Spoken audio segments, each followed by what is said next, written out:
Seguimos con la serie El verdadero Jesús y el título de esta mañana es cuestión de tiempo.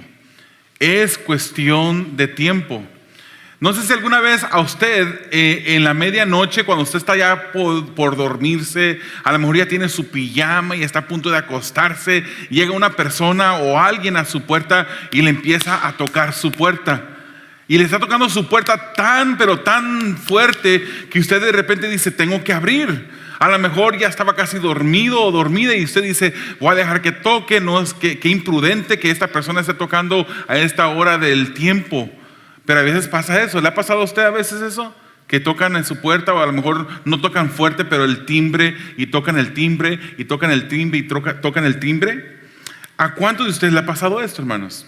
Hay un dicho por ahí que dice que la oportunidad solamente toca una vez en la vida. ¿Ha escuchado usted ese dicho? La oportunidad solo toca una vez en la vida. Alguien modificó ese dicho y dice, la oportunidad solo toca una vez en la vida, pero la tentación dará golpes y golpes y golpes en tu puerta toda tu vida. La oportunidad puede que venga y toque una vez en tu vida, pero la tentación tocará, y no tocará de una manera amable. ¿Estarían allí? ¿Podríamos entrar?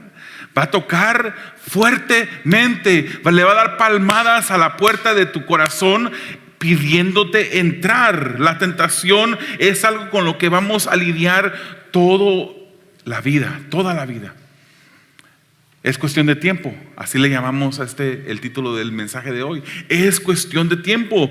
Si pasaste el día de hoy por una tentación y pudiste vencerla con la ayuda de Dios, qué bueno, pero espérate, después vendrá otra tentación y otra tentación después de esa. Tenemos un enemigo. El Antiguo Testamento, la palabra que usa el Antiguo Testamento es la palabra que traducimos como Satán. Ese enemigo, y Satán quiere decir enemigo, opositor, adversario. Tenemos a uno de esos en contra de nosotros. En el Nuevo Testamento usa la palabra diabolos en griego, que quiere decir un calumniador, un acusador, un adversario, alguien que está en nuestra contra todos los días. Muchas personas hoy en día viven pensando que este ámbito espiritual es solamente producto de la imaginación de personas. Creen que es algo ficticio, que es algo cuento de hadas, pero la palabra del Señor nos enseña que hay guerra espiritual en todo momento. Cuando las huestes del enemigo están luchando, están enfrentándose para tratar de hacer los planes y cumplir los propósitos que nuestro adversario, nuestro enemigo tiene en contra de nosotros. El enemigo es real. No es un cuento de hadas. El diablo es real y sería maravilloso. Usted dirá, no, que nunca pase eso. Pero de verdad que sería maravilloso que Dios abriera nuestros ojos espirituales por lo menos unos segundos para que pudiéramos ver la verdadera lucha y poder hasta sentir ese escalofrío de ver esa batalla espiritual que se está librando alrededor de nosotros.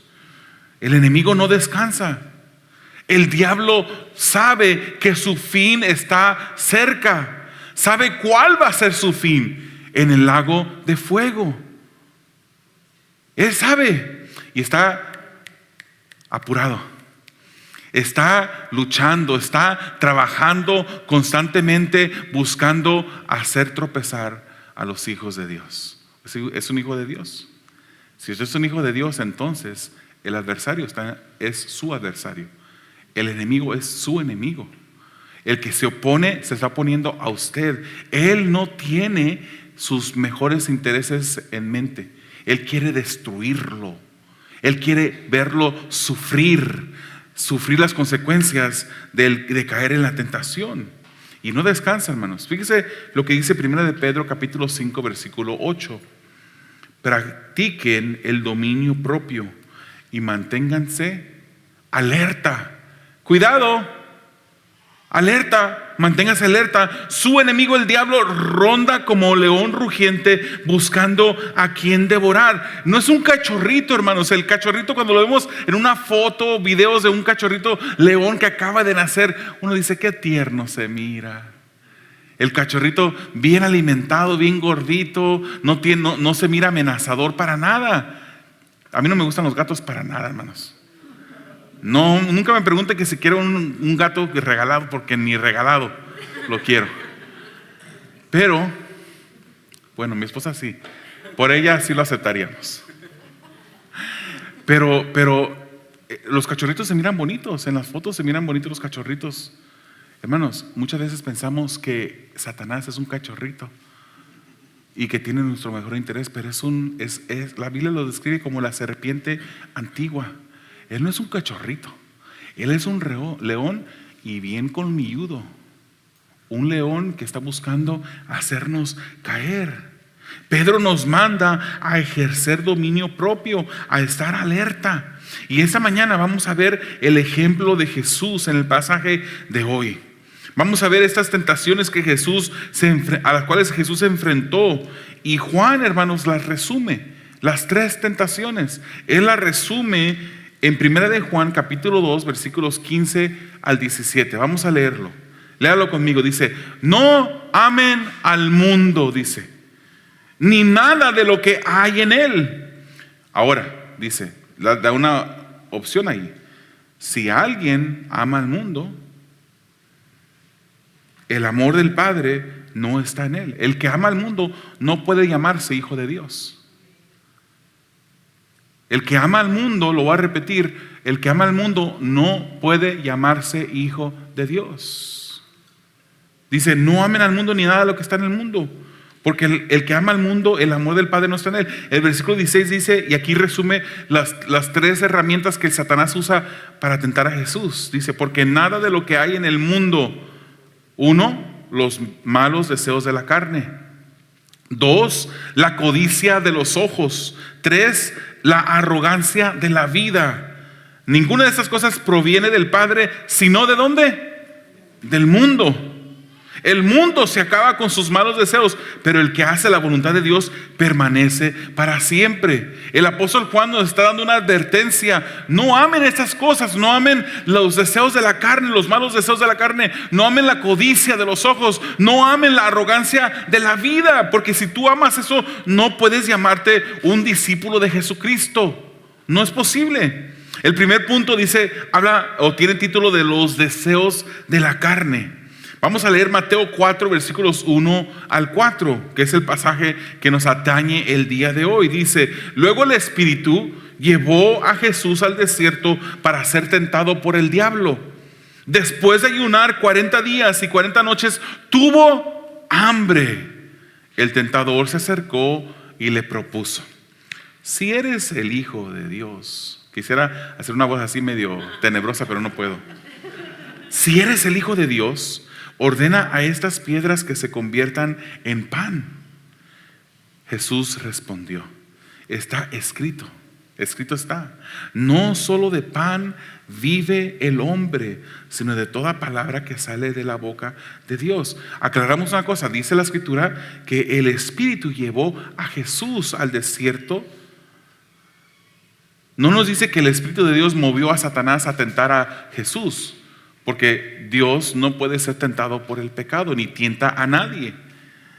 Pero tampoco lo detuvo, más bien lo dirigió hacia el desierto para ser tentado. ¿Por qué es que el Espíritu guió a Jesús para ser tentado en el desierto?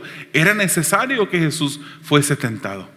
Él tenía un cuerpo humano, hermanos. Él siempre fue Dios. El Hijo de Dios siempre ha sido Dios, siempre fue Dios, incluso al nacer en un cuerpo humano. Pero el cuerpo humano que tenía Jesús era un cuerpo como el suyo y el mío, que sudaba, un cuerpo que se cansaba, que necesitaba descansar al dormir, que tenía hambre y comía, que hasta olía cuando no se bañaba, si no se podía bañar. Era igual que el cuerpo que usted y yo tenemos. Y Jesús, ese mismo cuerpo, con ese mismo cuerpo ayunó 40 días y 40 noches. No es que ayunó, digamos, 1 hora cada día y que luego comió. Esto nos da la indicación de que Él ayunó continuamente por 40 días y 40 noches. ¿Cuántos de ustedes han pasado 40 minutos sin comer y ya se sienten que se están mareando, ¿no? Y desmayando? No sé si usted tiene uno de esos en su familia, pero yo creo que en todas las familias hay esas personas que cuando tienen hambre les empieza a afectar en la actitud. Y empiezan a enojarse y se empiezan a incomodar. ¿Y por qué se está tardando el mesero tanto en traer la comida? El cocinero, ¿qué estará haciendo? Está jugando allá en la cocina. Y uno empieza a incomodarse. No yo, ¿verdad? Pero sí hay uno en la familia, o por lo menos una persona en mi familia. ¿Usted conoce a alguien así? Empieza a afectar las actitudes porque el hambre a veces desespera. 40 días y noches continuas sin haber comido. Jesús había ido al desierto a ayunar porque Él se estaba preparando para la misión a la cual el Señor Jesucristo vino a este mundo. El ayuno, hermanos, es una disciplina espiritual que casi no se practica dentro de la iglesia. Quizás es la disciplina espiritual menos practicada en la iglesia, la que menos hacemos. ¿Sabe que el Pew Research Center es una institución, una organización que hace encuestas?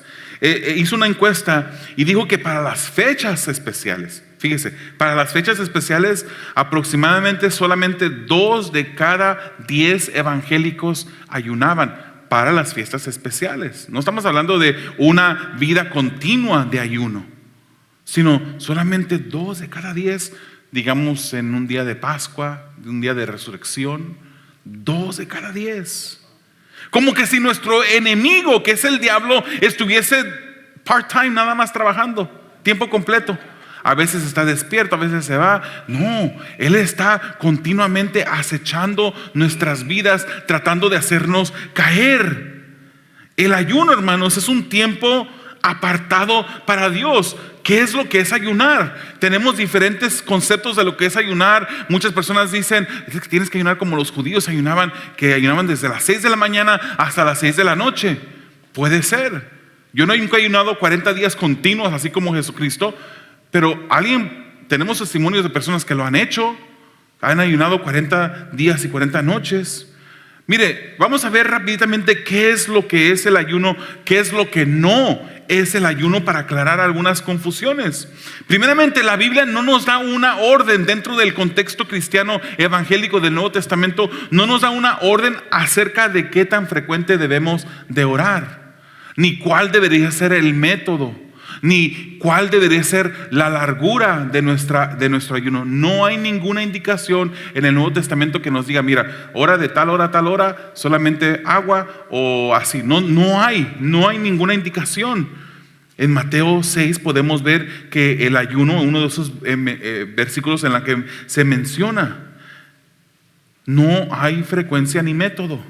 El ayuno, hermanos, no debe de ser usado para dominar el cuerpo, para ver qué tanto dominio propio tienes.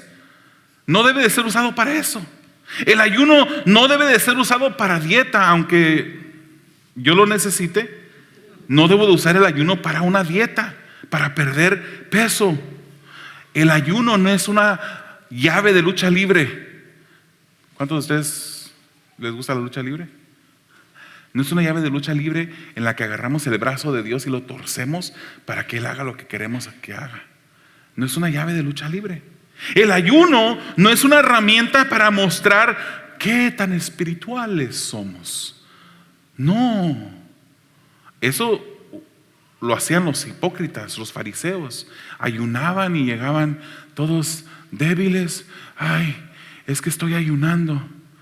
Ni siquiera se lavaban la cara. ¿Por qué? Porque estaban ayunando y la gente que los miraban, ellos querían que la gente que los mirara dijera, ay, qué tan espirituales son los fariseos que ayunan. No es para mostrar espiritualidad. De hecho, en esta iglesia, hermanos, yo nunca voy a preguntar, hermanos, vamos a abrir estos 21 días de ayunos y oración. Yo nunca voy a preguntar, levante la mano el que se comprometa a ayunar el lunes. No. El que se comprometa el martes, levante la mano por favor. ¿Quién el miércoles? ¿Quién el jueves? Yo no lo voy a hacer. La palabra del Señor nos dice claramente que el ayuno ha de hacerse secretamente. Y lo que se hace secretamente, Dios te lo recompensará en público. ¿Cómo? No dice la Biblia cómo, pero lo va a recompensar Dios. Hazlo secretamente y Dios te lo recompensará en público. El Antiguo Testamento menciona más de 40 veces el ayuno. O casi 40 veces, perdón. Y era mencionado o practicado en momentos de expresión de profunda tristeza y dolor extremo. Generalmente como una acción de arrepentimiento. Usted lo puede leer en Jueces capítulo 2 y 1 de Samuel 7. El Nuevo Testamento también menciona casi 20 veces el ayuno. Podemos ayunar, hermanos. Al Nuevo Testamento tenemos ejemplos que ayunaban para buscar la presencia de Dios. Hechos capítulo 13 y Hechos capítulo 14. Usted puede ver esos ejemplos. En la práctica, hermanos, ¿qué es el ayuno?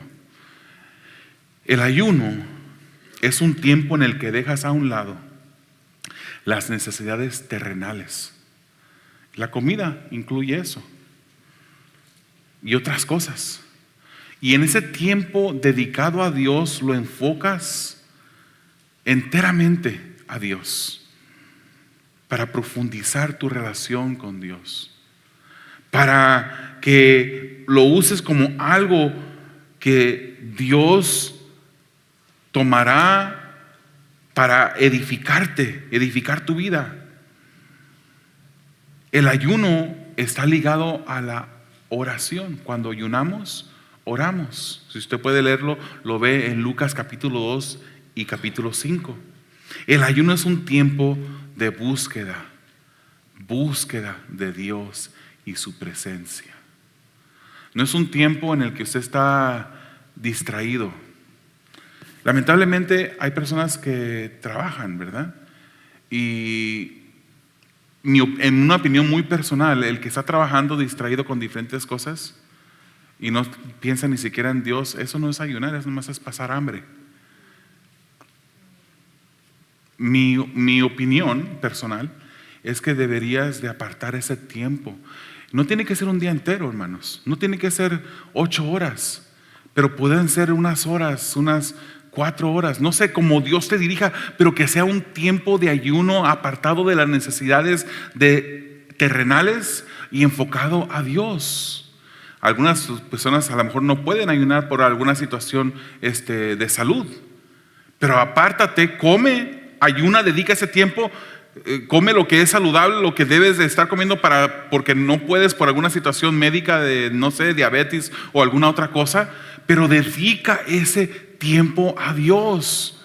Que el resultado de ese tiempo con Dios sea una comunión más cercana a Dios. Es un tiempo en el cual también presentamos nuestras peticiones delante de Dios. Y en esos días, 21 días que comenzamos el día de mañana, le estamos invitando a usted que se una a nosotros a orar y ayunar por las diferentes necesidades. Cuando Jesús había ayunado 40 días, se acerca el tentador y le hace una propuesta. Él pensó que este era el momento indicado para hacer a Jesús caer, porque imagínense, 40 días sin comer. ¿Qué fue la propuesta que le hizo? Si eres hijo de Dios. Una traducción más correcta sería, ya que eres hijo de Dios, manda estas piedras que se conviertan en pan. ¿Qué hubiera hecho usted? 40 días sin comer. ¿Hubiera convertido el pan, la piedra en pan? Posiblemente. Pero el Señor sabía lo que Él debe hacer. Hermanos, el ayuno es un momento de fortalecimiento. ¿Quiénes de ustedes conocen o han escuchado de los puritanos? Los puritanos. Ellos vivieron en los años 1600, eran personas que dejaron Europa y vinieron aquí a lo que se llamaba el Nuevo Mundo, aquí a lo que hoy es Estados Unidos, en la costa este. Ellos venían buscando libertad religiosa, libertad de la opresión del gobierno en Europa. Y ellos llamaban el ayuno, le llamaban un tiempo de engordar el espíritu. Un tiempo de engordar el espíritu. Lo que querían decir ellos era un tiempo de fortalecer el espíritu, de someter la carne, olvidarte de todos los deseos de la carne y dedicarte a Dios. El tentador, hermanos, se acercó apelando al deseo de la carne de Jesús. No todo deseo de la carne es malo, hermanos. El Señor nos hizo con los deseos que tenemos. Cuando usted de repente entra a una casa y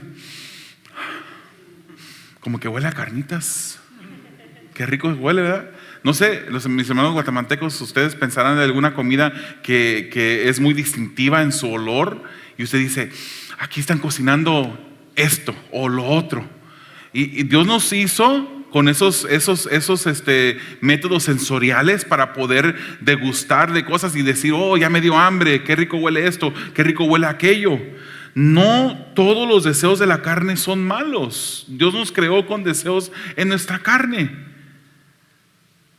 Nos dio el sabor para poder probar la comida, nos dio el olfato para promover el deseo de comer.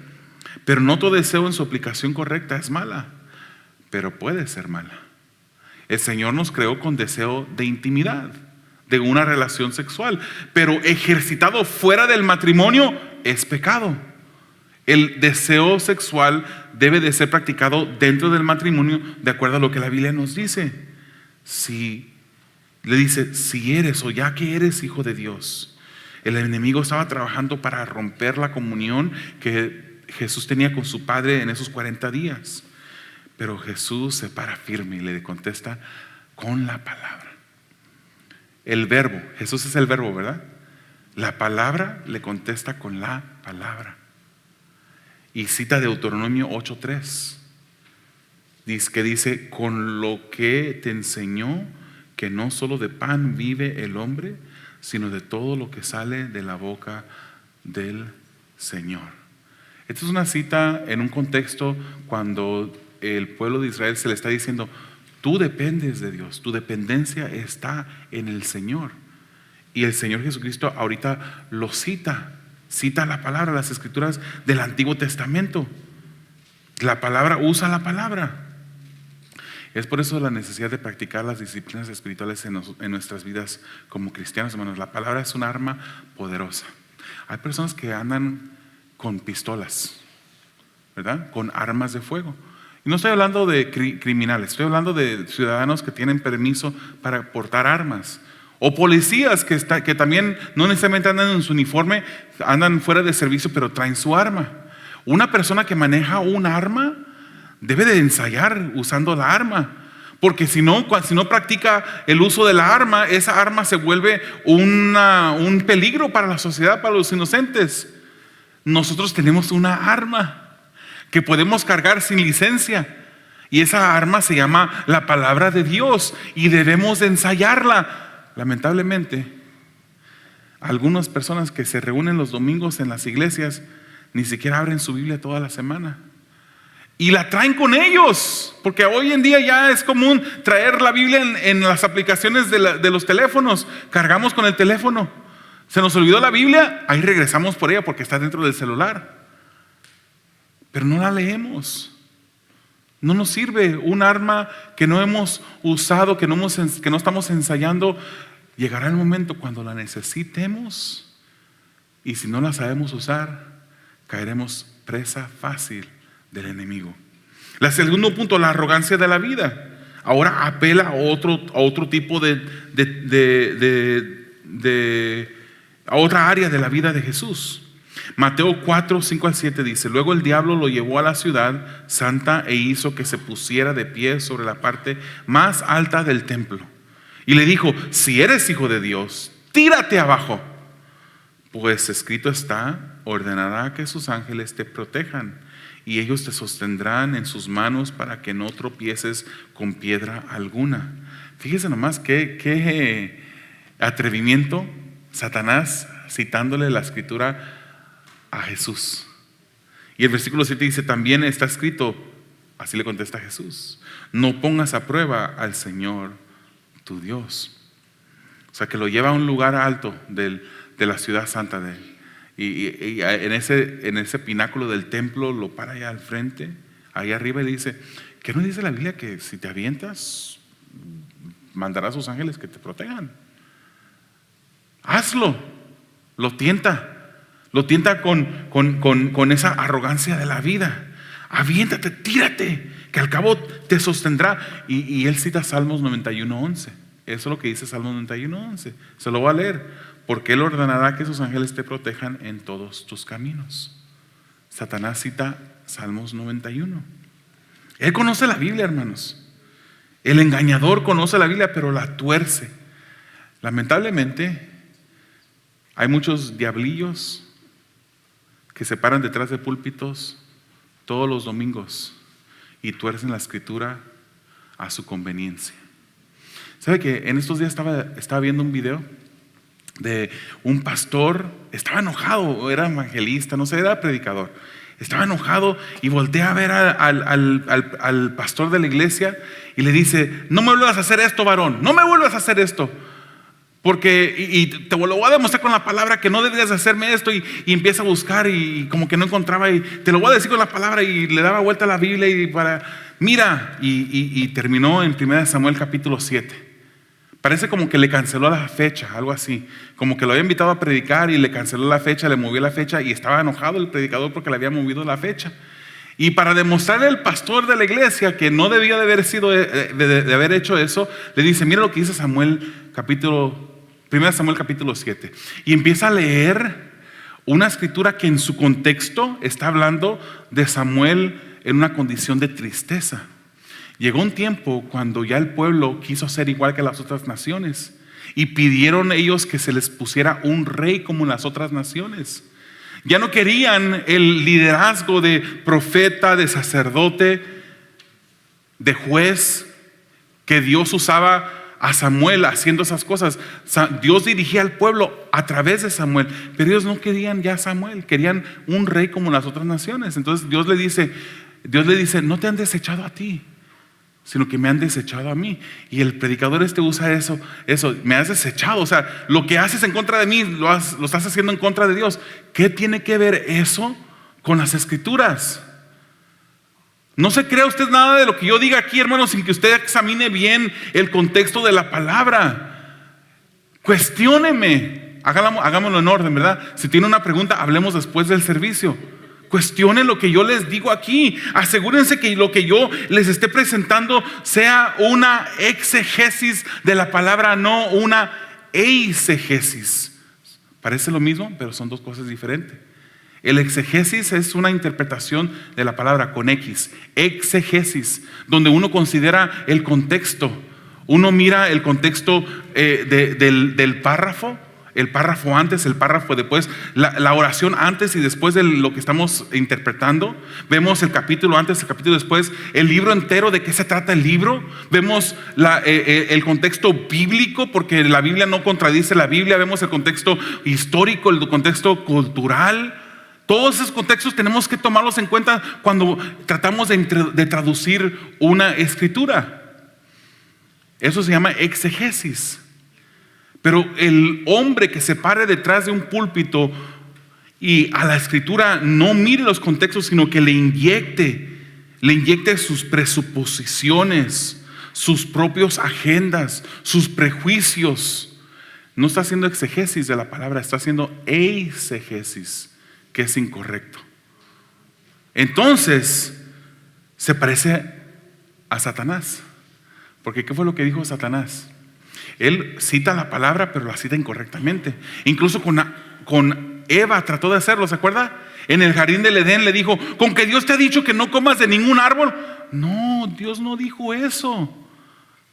Dios les dijo: pueden comer de todos los árboles, pero menos de este. Él torció la palabra. Él es una persona, un individuo, un ser, que conoce la palabra, pero la tuerce. Pero el Señor conoce la palabra. Y Él le contesta con la palabra. Dice Deuteronomio 6:16: no pongas a prueba al Señor tu Dios. Sí, Él mandará a los ángeles que te protejan. Él te cuidará en tus caminos. Pero la Escritura también dice que no pongamos a prueba a Dios. Hay tanto cristiano hoy en día que es un bebé espiritual porque no conoce las Escrituras. Y van a diferentes lugares de enseñanza, entre comillas, bíblica, y creen todo lo que dicen, porque no saben lo que las Escrituras dicen. Tenemos que dejar de ser bebés espirituales, queridos hermanos. Crecer en el Señor. No caminemos ignorando el peligro que nos acecha. No pensemos, hermanos, que nosotros podemos caminar sin estar pegados a la palabra. Tenemos que estar en la palabra. ¿Qué quiere decir estar en la palabra? No quiere decir que ponga la Biblia en el suelo y que se pare arriba de ella. Eso no es estar en la palabra. Estar en la palabra es estar leyendo, estudiando la Biblia que el Señor nos dejó para poder instruirnos. No podemos con nuestras propias fuerzas. Eso se llama arrogancia. Cuando yo y mi esposa no éramos recién casados, pero ya sí estábamos más jóvenes, porque estamos jóvenes todavía. Yo le decía a mi esposa algo que yo pensaba que a ella le agradaba escuchar, algo que yo pensaba que la haría feliz. Yo le decía, yo nunca te voy a ser infiel, yo siempre te voy a ser fiel. Y eso a ella le causaba como escalofrío. No porque no quiere que le sea fiel, ella quiere que yo le sea fiel. Yo también le quiero ser fiel y por eso le expresaba eso a ella. Pero a veces uno piensa que por sus propias fuerzas y habilidades uno va a poder ser algo. Pero la palabra del Señor es clara y nos dice que no podemos hacer nada sin Él, sin Dios. Es por eso que ella me enseñó que cambiara lo que yo le decía con las fuerzas de Dios. Con la ayuda de Dios te seré fiel y nunca te fallaré. Pues necesitamos estar conectados con el Señor. No podemos caminar a nuestro antojo, hermanos. No puedes vivir una vida de triunfo espiritual si no estás conectado a la palabra todos los días, en ayuno y en oración. Es necesaria en nuestras vidas, porque luego viene el tentador y nos tienta, como lo hace por tercera vez y última vez aquí en Mateo 4, versículos 8 al 11, donde habla la codicia de los ojos. Ese es el título, el tercer punto, la codicia de los ojos. Lea conmigo Mateo 4, 8 al 11. Dice: de nuevo el diablo lo llevó a una montaña muy alta. Allí le mostró todos los reinos del mundo y su esplendor. Y le dijo: todo esto te daré si te postras y me adoras. Versículo 10. ¿Qué le dijo Jesús? Vete, Satanás, porque escrito está: adora al Señor tu Dios y sírvele solamente a Él. Entonces el diablo lo dejó y ángeles acudieron a servirle. Ahora el escenario se torna un lugar altísimo, altísimo, donde se podían ver los reinos de la tierra. Y estos reinos de la tierra no solamente miraba los reinos, sino el esplendor de los reinos. Algo que llamaba a la codicia, le llamaba la atención al ojo, el esplendor de los reinos. Y Satanás se atreve a decirle: todo esto te voy a dar si me adoras. Agáchate, inclínate delante de mí y yo te doy todos los reinos. ¿Por qué se atreve Satanás a decir que todo no es de Dios? Usted sabe que cuando Adán fue creado, Dios le dio a Adán el señorío sobre esta tierra. Pero cuando Adán cayó y pecó en contra de Dios, él perdió ese señorío temporalmente.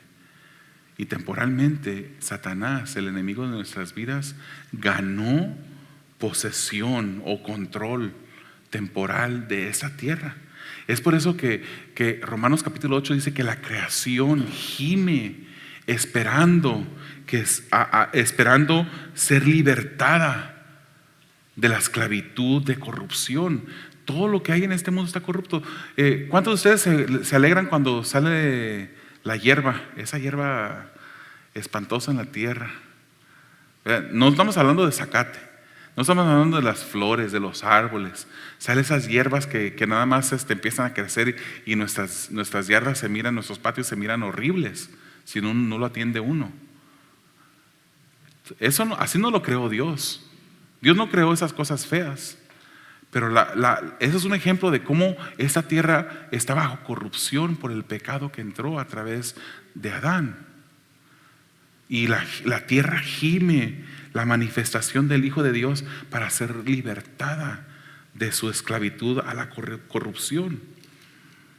Todo esto te daré, le dice. Primera de Juan 5:19 dice: sabemos que somos hijos de Dios y que el mundo entero está bajo el control del maligno. Juan lo dice.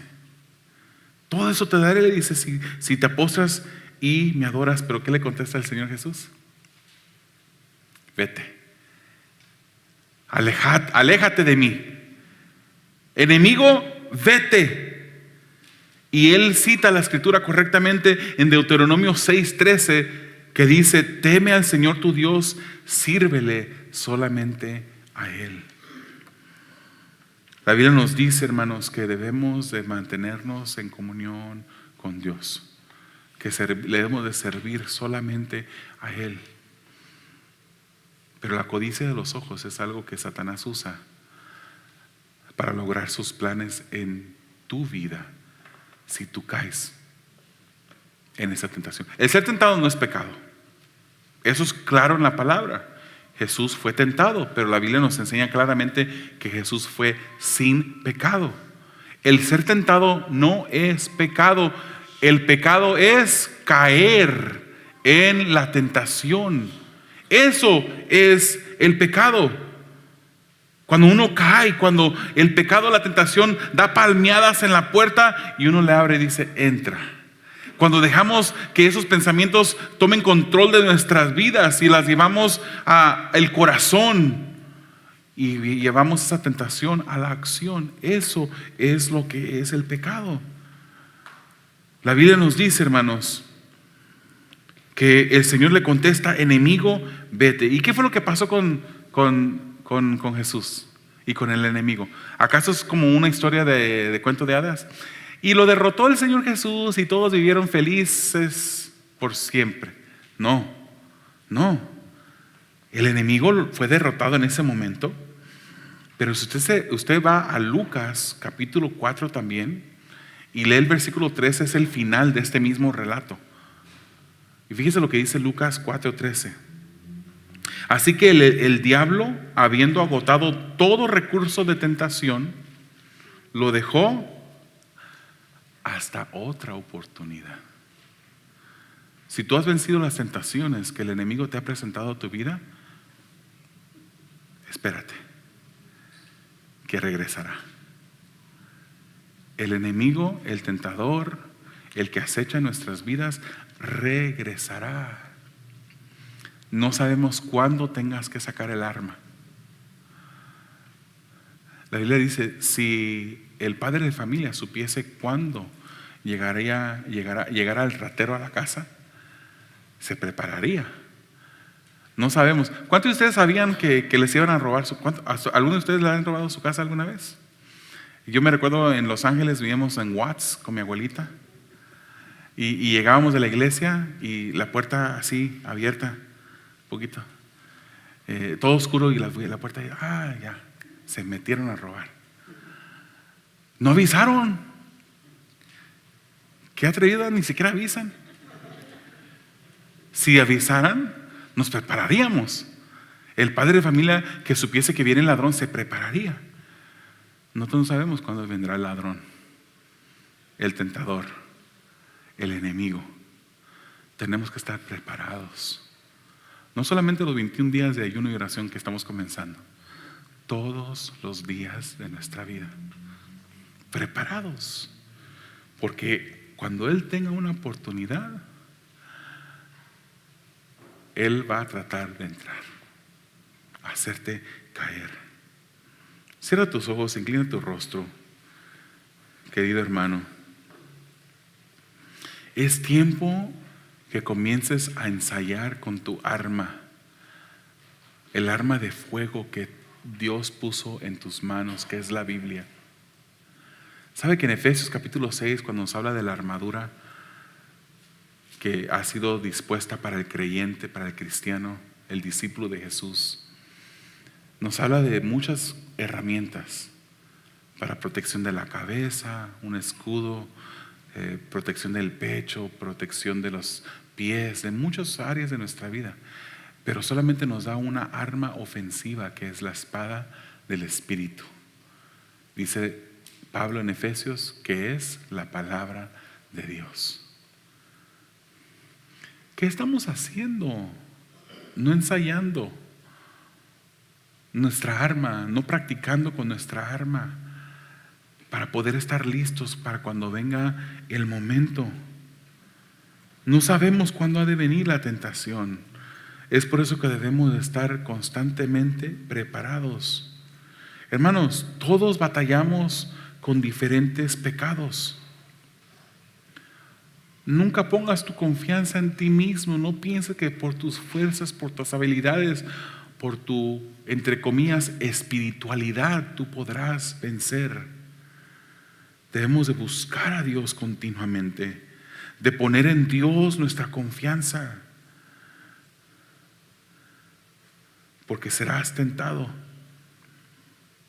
Y te recuerdo, Hebreos 4 nos dice que Jesucristo fue tentado en todo, pero no cayó, no pecó. Serás tentado igual que Jesús. Seamos igual que Jesús, en el que no caigamos en la tentación. Ahora, ¿has caído en tentación? ¿Has pecado en contra de Cristo, en contra del Señor? Hay gracia para ti. Hay perdón para ti si solamente te arrepientes y vienes a Él con un corazón arrepentido pidiéndole perdón. Quiero recordarte que si tú piensas ir al cielo, solamente podrás llegar al cielo por Jesús. No por tu fe, no por tu religiosidad, no por tu fe en una estatua, no por tu fe en alguna persona que no sea Jesús. Es necesario, Jesucristo lo dijo, que nadie va al cielo. Lo dijo en Juan capítulo 14 versículo 6. Nadie puede llegar al cielo si no es a través de mí, dijo Jesús. Es necesario que tú pongas tu fe en Jesús. Si tú piensas que un día después de la vida aquí en la tierra encontrarás vida en el cielo, es solamente a través de Jesús. Y en este momento tú puedes depositar tu fe en Jesús para salvación, para que llegues al cielo un día. La vida no es segura el día de mañana. ¿En dónde pasarás tú la eternidad? ¿En el cielo con Dios porque pusiste tu fe en Jesús, o en el infierno porque no pusiste tu fe en Jesús? Porque creíste más en la religiosidad, porque creíste más en tu persona como ser buena persona. No, debes de poner tu fe en Jesús. Amado Dios, te damos gracias por tu palabra, Señor, y sabemos que el tentador no ha dejado de funcionar, sino que nos acecha día tras día buscando hacernos caer. Te pido, Señor, que por tu obra, en tu gracia, Señor, tú nos ayudes y fortalezcas nuestras vidas, Padre, mientras que caminamos a tu lado. Ayúdanos a venir a ti en oración y ayuno, Señor. No solamente esos 21 días de ayuno y oración, sino toda nuestra vida continuamente estar apegados a ti, Señor, buscando de tu presencia, buscando que tú nos ayudes para no caer, Señor, porque el enemigo es real. Es como un león rugiente buscando una presa, una víctima. Te pedimos, Señor, que tú obres, que nos ayudes a estar preparados en todo momento, que nos ayudes a entender y a estudiar tu palabra, para que dejemos de ser bebés espirituales y podamos confiar en tu grandeza, en tu poder, en tu palabra, Señor. Te lo pedimos en el nombre de Jesús. Amén.